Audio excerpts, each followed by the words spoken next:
বিসমিল্লাহির রহমানির রহিম। সম্মানিত দর্শক শ্রোতা, আমরা এখন দাঁড়িয়ে আছি গাজীপুর জেলার কালীগঞ্জ উপজেলার ঐতিহ্যবাহী RRN রাজা রাজেন্দ্র নারায়ণ পাইলট সরকারি উচ্চ বিদ্যালয়ের মাঠে। আজ আমি দেখাবো রাজা রাজেন্দ্র নারায়ণ পাইলট সরকারি উচ্চ বিদ্যালয়ের মাঠ। ডান পাশে মাঠ এবং বাম পাশে পুকুর। আপনারা দেখতে পাচ্ছেন এই যে একটা পুকুর, খুব বড় একটা পুকুর নয়, তবে শহরের ভিতরে আমাদের জলাশয়ের অভাব রয়েছে। একটা ছোট্ট শহরে এমন একটি জলাশয়ের সৌন্দর্য অতুলনীয়।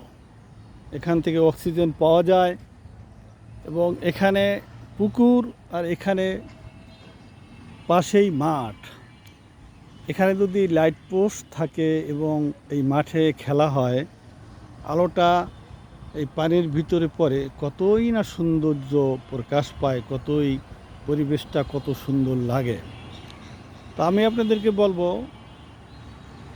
এই পুকুরটা এক সময় ছিল মজা পুকুর। দীর্ঘ বছরের পর বছর এটা মজা পুকুর ছিল। বিদ্যালয় কর্তৃপক্ষ প্রতি বছর এই পুকুর পরিষ্কার করতেন। এই পুকুরে ছিল প্রায় 1-1.5 হাত লম্বা কচুরি, কানায় কানায় ভর্তি, এবং একটা কচুরি পানি থেকে উঁচু করলে তার সাথে থাকে 4-5 কেজি পানি এবং কচুরির নিচে সোফা। কর্তৃপক্ষ এই কচুরিগুলো প্রতি বছর পরিষ্কার করতে 20 টাকা খরচ হয়, কারণ এই পুকুরের পানির ভিতরে রয়েছে কাঠের টুকরা, লোহার টুকরা, বিভিন্ন কাঁচ ভাঙা, বোতল ভাঙা, এবং আশেপাশে এলাকাবাসী এখানে এগুলো বিভিন্ন বর্জ্য ফেলায়। শ্রমিকরা এখানে নামতে চায় না, অনেক টাকার বিনিময়ে পরিষ্কার করাতে হয়। হাত কাটে, পা কাটে, লোহার টুকরা, কাঠের টুকরা, অপচনশীল যত বস্তু এখানে ছিল। কর্তৃপক্ষ গত বছর এই পুকুর পরিষ্কার করে, পুকুর পরিষ্কার করতে লাগে 20,000 টাকা, ময়লা সরাতে লাগে আরও 10-12 হাজার টাকা। কর্তৃপক্ষ এত টাকা ব্যয় করে এই সৌন্দর্য বৃদ্ধির জন্য এই পুকুরটা পরিষ্কার করে। গত বছর থেকে এই পুকুরটা পরিষ্কার করে মাছ চাষের উপযোগী হয়েছে। আপনারা নিশ্চয় লক্ষ্য করেছেন যে এই পুকুর পাড়টা প্লাস্টিকের তার দিয়ে বেষ্টনী দেওয়া হয়েছে এবং এখানে এই পর্যন্ত 3 ধাপে, এক ধাপে অন্তত 20-25টা শোভাবর্ধন গাছ লাগানো হয়।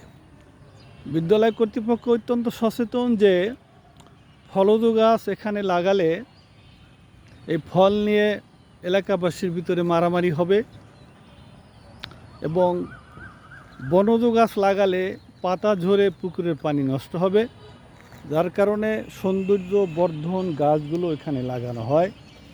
আপনারা লক্ষ্য করতে পারছেন 2-1টি গাছ আছে এখানে সৌন্দর্য বর্ধনের, যেরকম কৃষ্ণচূড়া, যেরকম কাঠবাদাম, নিম গাছ, বকুল গাছ, সোনালি গাছ। এখানে লক্ষণীয় যে গাছগুলো লাগানো হয় একটি গাছও থাকে না। গাছগুলো কিন্তু অত্যন্ত যত্নশীলভাবে রাখা হয়, প্লাস্টিকের তার দিয়ে ঘেরে, বাঁশের পিলার দিয়ে অত্যন্ত মজবুত করে বেঁধে রাখা হয়, কিন্তু একটা গাছও থাকে না। কারণ কি? কারণ এই গাছ যে পশু পাখিতে খায় তা না। আপনারা লক্ষ্য করছেন এখানে বসার মতো বেঞ্চ আছে, এই যে দেখতে পাচ্ছেন বেঞ্চটা কীভাবে টাইলসগুলো খুলে ফেলছে। এটা কিন্তু কোনো পশু পাখির পক্ষে সম্ভব নয়। একজন মানুষ হাতের নখ দিয়ে কিন্তু সম্ভব নয়। এই যে দেখতে পাচ্ছেন কিভাবে বেঞ্চের টাইলসগুলো ভেঙে ফেলছে, পুকুরের বেষ্টনী ভেঙে ফেলছে, গাছগুলো দুমড়ে মুচড়ে নিয়ে যাচ্ছে। এখানে যদি আমি আর আপনাদেরকে দেখাই, আর একটা বেঞ্চ কত যত্নে রাখা হয়েছে এখানে মানুষের সৌন্দর্য বৃদ্ধির জন্য, আরাম আয়েশের জন্য। এই যে দেখেন বেঞ্চটাকে কিভাবে টাইলসগুলো খুলে ফেলছে। হাতের নখ দিয়ে তো সম্ভব নয়, হাতের নখ দিয়ে সম্ভব নয়, নিশ্চয়ই লোহার ভারী কিছু দিয়ে এগুলো খুলে ফেলছে। এই যে দেখেন পুকুরের ঘাটটা ভেঙে গেছে। এই ঘাটটা বাদাই করা দরকার। এই ঘাটটা পুনঃস্থাপনের জন্য আমি লোকাল প্রশাসনের দৃষ্টি আকর্ষণ করছি। পুকুরে যদি এই ঘাটটা থাকে তা পুকুরের সৌন্দর্য আরও অনেক বৃদ্ধি পাবে। এই যে আপনারা দেখেন কিছু গাছ, বেষ্টনীর ভিতরে কয়েকটা গাছ দেখা যাচ্ছে। তার ভিতরে সম্ভবত ওরবড়ি গাছ, কাঠবাদাম গাছ, এই দুই একটা গাছ আছে। আর সব গাছগুলো ভেঙে ফেলছে। এখন কথা হলো, যে দেশের মানুষ পদ্মা সেতুর নাট খুলে ফেলে, যে দেশের মানুষ গার্মেন্টস আগুন দিয়ে পুড়ে ফেলে, যে দেশের মানুষ সেতু ভবনে আগুন দেয়, যে দেশের মানুষ হাসপাতালে আগুন দেয়, যে দেশের মানুষ মেট্রো রেলে আগুন দেয়, যে দেশের মানুষ বিডিআর পিলখানার মতন ঘটনা ঘটায়, যে দেশের মা কন্যা দুটি সন্তানকে জবাই করে, যে দেশের মা কন্যা সন্তানকে বিক্রি করে, যে দেশের ষোড়শী কন্যা নিজ বাড়িতে বাবা মাকে, তাও বাবা পুলিশ কর্মকর্তা, বাবা মাকে মেরে ফেলে, সে দেশে আমরা আর কি আশা করতে পারি? মানুষ সৌন্দর্যের পূজারী, কিন্তু সেই সৌন্দর্য তো রাখা যায় না।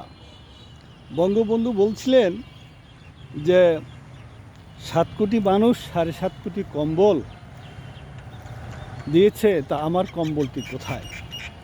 আমি আপনাদেরকে বোধহয় বোঝাতে পেরেছি যে এদেশের মানুষের যে ধরনটা কীরকম। এই দেখেন, এই যে এখানে এই গাছগুলো ভাঙতে, এই ক্ষয়ক্ষতি করতে লন্ডন থেকে লোক আসে না, এখানকার লোকই তো করে। আপনি দেখবেন প্লাস্টিকের সেই বেষ্টনী নেই, সেই পিলারগুলি নেই, সব খুলে ফেলছে। আর এই যে ডান পাশে দেখতে পাচ্ছেন বিশাল মাঠ, এই মাঠে খেলাধুলা হয়। এই মাঠ দিয়ে এক মার্কেট থেকে আর এক মার্কেটে লোক যাতায়াত করে। এখানে গরুর হাট করা হতো, সেটাও কর্তৃপক্ষ বন্ধ করেছে। বাণিজ্য মেলা হতো, সেটাও বন্ধ করেছে। গত বছর এক ধরনের জোর জুলুম করে, আইন শৃঙ্খলার তোয়াক্কা না করে, পারমিশন না নিয়ে, পুনাকের ব্যানার ধারণ করে তাঁতি সমিতি বাণিজ্য মেলা করেছে স্থানীয় লোকাল নেতা নেত্রীদের সমর্থনে। কিন্তু সেখানে ওয়াচ টাওয়ার করতে গিয়ে এবং তারা মালামাল লোড গাড়ি ঢুকিয়ে এখানে মাঠটাকে ধ্বংস করে ফেলছে, খেলাধুলার অনুপযোগী করে ফেলছে। দেখতে পাচ্ছেন বিভিন্ন জায়গায় গর্ত, খালের মতো। এবং এখানে বৃষ্টি হলে বোঝা যায় যে কত জায়গায় এখানে জলাবদ্ধতার সৃষ্টি হয়। আমি এখানে খুব একটা ভালো বোঝাতে পারছি না। জায়গায় জায়গায় অসমতল, বৃষ্টির পানি জমে থাকে। এটা বৃষ্টি হলে তখন বোঝা যাবে। এই মাঠটা সংস্কারের দরকার, গোল পোস্ট, ওখানেও পানি জমে থাকে। তা আমি এ ব্যাপারে আর কি বলবো? আরও যদি বলি যে ওই যে ভিতরে একটা মাঠ আছে, ওখানে ফকির চান নামে একটা লোক আছে। সে সকাল 6টায় অনেকগুলো ছাগলের পাল দিয়ে যায় এবং 6টায় নিয়ে যায়। বছরের পর বছর, যুগ যুগ ধরে দেখেন কী অবস্থা। সে ছাগল দিয়ে স্কুলের সমস্ত শোভাবর্ধন গাছগুলো ধ্বংস করে ফেলে। এভাবেই চলছে। তাকে বলে বারণ করা যাচ্ছে না। আমরা এ ব্যাপারে লোকাল প্রশাসন এবং সরকারের ঊর্ধ্বতন কর্তৃপক্ষের দৃষ্টি আকর্ষণ করছি। আসসালামু আলাইকুম রহমতুল্লাহ।